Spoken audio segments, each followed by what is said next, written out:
कि अपने जीवन का एक लक्ष्य निर्धारित करो। स्वामी विवेकानंद ने एक बार कहा था कि अपने जीवन का एक लक्ष्य निर्धारित करो, अपने पूरे शरीर को उसे एक लक्ष्य से भर दो और हर दूसरे विचार को अपनी जिंदगी से निकाल दो। यही सफल होने का मूल मंत्र है। हमें से कई लोग डॉक्टर एपीजे अब्दुल कलाम साहब को इंस्पिरेशन मानते हैं, लेकिन क्या आपको पता है कि उनकी इंस्पिरेशन कौन है? स्वामी विवेकानंद।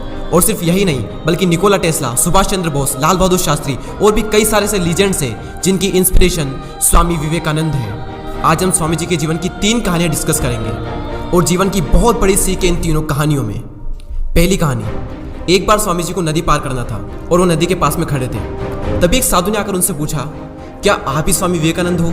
स्वामी जी ने जवाब दिया कि जी हाँ, मैं ही स्वामी विवेकानंद हूँ। तभी साधु ने पूछा कि स्वामी जी, आप यहाँ पर क्या कर रहे हो? स्वामी जी ने कहा कि मुझे नदी पार करना है और मैं नाव का इंतजार कर रहा हूँ। तभी साधु ने कहा कि तुम इतने बड़े इंसान हो, कई सारे लोग तुम्हें अपनी प्रेरणा का स्रोत मानते हैं और तुम एक नदी पार नहीं कर सकते।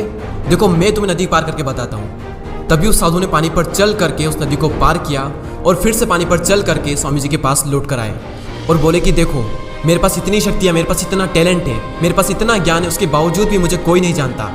और तुम्हारे पास कोई ज्ञान नहीं, कोई शक्तियाँ नहीं, उसके बावजूद भी तुम्हें सब जानते हैं। तभी स्वामी जी मुस्कुराए और साधु से पूछा कि तुम्हें यह विद्या सीखने में कितना टाइम लगा?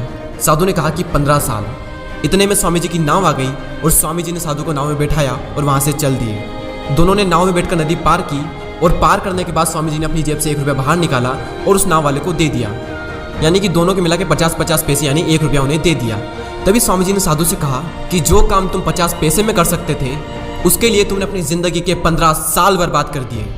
और अगर यही 15 साल तुम समाज की भलाई में लगाते तो आज तुम्हें भी पूरी दुनिया जानती। और मैंने यही किया, इसलिए मुझे पूरी दुनिया जानती है और तुम्हें कोई नहीं जानता।